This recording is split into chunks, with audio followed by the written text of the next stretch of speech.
It's the Wednesday Wisdom Show. And you need to know, is karma real?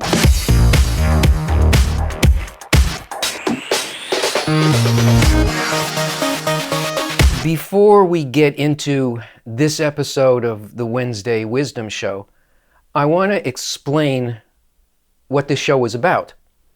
Everything that I speak about comes from the tradition of authentic Kabbalah. I say authentic because this strain has been passed down from teacher to student over thousands of years.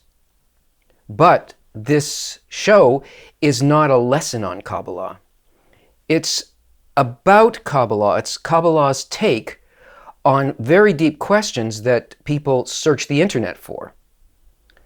So if you want to learn about it because something that you've heard here is interesting to you, or you want to know more about it, or you want to actualize it for yourself, then there are classes. It's a study. It's not really something that is taken in just within reason. That's what's beautiful about it. It's a real methodology that uses reason, but also enables a person to work both within and above reason. And that's why it is an all-inclusive science, because it deals with everything, not just in the line below what we would think of as spirituality, but above it as well. It allows for a comparison. It's a true science of the upper forces. And that means even though I'm talking about what Kabbalah says about something, the arguments of our ego and reason are usually opposed to this. Now, not everybody hears it in a negative way, and everybody, of course, has accumulated a lot of ideas from things that they've read, from videos that they've seen, and some people specifically from books that they've read about Kabbalah. But you can't really understand books, the real books of Kabbalah, only with your mind.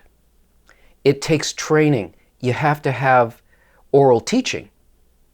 You have to have a Kabbalist who is in attainment to guide you from the normal take that we have on these things within our reason, dictated by our ego, to the point where we begin to see and understand the definitions and, in fact, the reality that exists above that and especially between those two states. So this is not a class. It may be interesting, and I hope that it is. But if you want to learn, there will be links appearing on the screen, and there's also links below, and an opportunity for you to join a class. It's free. So there's nothing really stopping you except your own readiness. So does karma exist? Yes, it most certainly does. And I'm not going to try to explain it from the point of view that the Buddhists have, or the yogic point of view, or the Vedantic, because I can't. And also, this explanation is not in competition with any of those points of view. What I would like to explain is the basic natural law that gets called karma. This phenomenon is known in Kabbalah by the terms prayer and commandments. And they've got to do with two sides of a relationship in what we think of as the karmic interaction. One is on behalf of the force of nature, the principal law out of which everything evolves and evolves to fulfillment. And the other one is the response of the created being, or that part of it that is not yet aware of its connection to the whole. So prayer is the part that's connected to our part of the relationship, and commandments, or Torah and mitzvot, are the actions of the complete force that designed the whole system and is evolving it to a higher state of perfection. So the biggest misunderstanding about how this whole system works is that we tend to think of it as a justice system, a criminal justice system, in which actions that we do towards other people even thoughts that we have, are balanced out by a heavenly court in which nobody gets away with anything and everything, always comes back no matter what you do. Now, it's not a criminal justice system, and it's not based on the good and bad that we think about. It's based on the good and bad according to the principle by which everything was created. There's no punishment involved in this system. The concept of karma, the popular one, says if you make somebody suffer, then you will suffer. But the system itself is much greater and much more loving than that very small conception of good and bad. Suffering is not a punishment. Suffering is a correction in the sense that it aims us better at the target. Like when you shoot a missile, it never goes straight and directly to that target without any deviation, without any mistake. It's constantly in mistake. It's constantly off the correct course. And the guidance system will tap it this way or that way, this way or that way, and it's constantly out of alignment with its correct course until it reaches its target. The same with us. Remember, this is in a matrix of love, and we're built according to our desires and the responses that we have in the sensations around our desires. So it always speaks to us that way because that's the type of creature that we are. The sensations that we call suffering or inner pain, that's the currency of the relationship that we have with the upper force. It's not the external things that happen to us. It's that set of responses, of desires and frustrations about the desires, a sense of being lifted up and being in a positive space or feeling shame. That's the matter out of which our development evolves. It's not to say that there aren't external sufferings, or at least there appear to be. But given the context of the intended goal, those are truly of no matter in the overall system. And in fact, if we respond correctly to the system, we don't experience those things externally at all. We experience all of the corrections internally. Okay, so let's talk about Torah and mitzvot, commandments on the side of the upper force, on the side of the matrix, and prayer on the side of the created being. Now, prayer is completely misunderstood. Prayer is not something that we say. We don't get down on our knees and feign things that we wish were so just according to words. Prayer in Kabbalah is defined as a need, a deficiency, but a deficiency only in regards to what the upper force requires of us. Now, for most of our lives, until we come to a conscious connection with our correction or with the engagement with the matrix and the desire of the matrix, so to speak, and where it wants to lead us, we're totally unconscious of this. So we make all kinds of actions and we're getting all kinds of responses constantly because the needs that evolve in us are the thing that triggers the action. If we don't evolve our needs, then the action is repetitive, it's the same, and we don't grow, we don't change. The light is always in a standby mode and it's waiting for a correct type of a desire, a deficiency within us towards the thing that it wants to appear. Now, if a desire that has something to do with where it wants to take us appears, then it immediately responds by filling us with an awareness and lifting us up to a certain next level. And if unconsciously we have something that appears in us that's a desire that takes us away from the place that it wants to evolve us to consciously. Like we start focusing on our own best interests against the interests of the people that surround us, then it's going to respond with sensations. Out of that currency of sensation, shame, joy, it'll be one of those things that it delivers to us in order to create a kind of a response, an emotional response in us that makes us search for the cause of the suffering. But we can't feign prayer. It's not something that you can manufacture. It's what appears in us according to our evolutionary experience, and it's always aiming at getting us to have a greater and greater sensation of what life is actually all about, where it's intending us to go. There's no other way to really speak about it. You can read a prayer book, you can do all those things, but that's not necessarily going to trigger the upper force to respond to us in a way that is going to fulfill and enlighten us. I know that many people will have a question about the prayer books, the Siddur, the Order of Jewish Prayer, or the Christian prayer books. Their origin is actually in Kabbalah.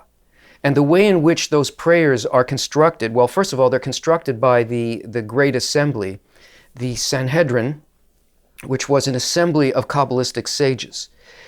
And every one of the prayers is actually describing a specific state that a person should be reaching.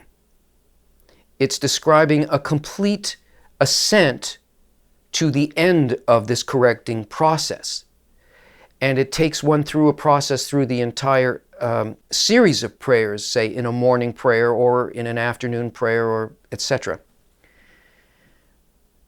And it's complex, and it has to do with actually modeling the way that the spiritual worlds are modeled. But our understanding of this is gone. I mean, we don't have that, except for Kabbalists who learn what these states are today and who study how to reach them. These things only seem like beautiful words, but they're based in reality, and they're based on real structures, the real science of nature. But we're completely detached from it because we don't know this method. We don't understand that the things spoken about there are not just high, lofty phrases. They are actually the description of deficiencies and desires that should appear in us over and over again, that lead us to the place where the upper system wants to guide us. Now, from the side of the upper force, it reacts to us through a system called commandments. These 613, there's actually 620, commandments are all corrections, meaning given the desire that we have at the moment, if we have successfully navigated from the last one, there exists only one next step that can be taken, and that's the place that it wants to take us. Meaning it wants to correct the current desire to a place where it will have the reason, the sensation, the action, the intention of the next state. And that would mean a correction to the one that we're at. So this 613, 620 really means once we've done all this, that it is a complete correction. It's not really about the number, though it's possible to do all kinds of number and gematria analysis of this. It adds up to a, if you can say add, it adds up to a quality of completeness, because in spirituality there is no such thing as part of anything. It is whole. So it's trying to correct. There are corresponding commands to all of the human desires that can be there. And it corrects each one of these desires from its self-focused state to its altruistically focused state. Now, in every one of these steps, there is a complete world and an entire play a whole movie with CGI and all that stuff that is there for us to feel within our emotional state everything that we need to. The fact is, though, that there's really nothing about this process that's self-focused or self-centered. It really is about correcting the world, because the whole world exists within us, and only for the purpose of raising us to be similar to the force. Not to be God, but to be similar in quality to that. And let me repeat again that this upper force is always there on standby, always waiting for our responses. And as soon as a desire appears in us that goes either towards the goal intended or away from the intended goal, there is an immediate reaction. So everything is very balanced and ripples out in a balanced way throughout the entire system, because our correction involves the entire system. And it's like a crystalline form. And we see all of that, and we see it as though it were a system of justice. But what you're seeing is a beautifully balanced, loving attitude towards us that evokes in us a perception that's like that.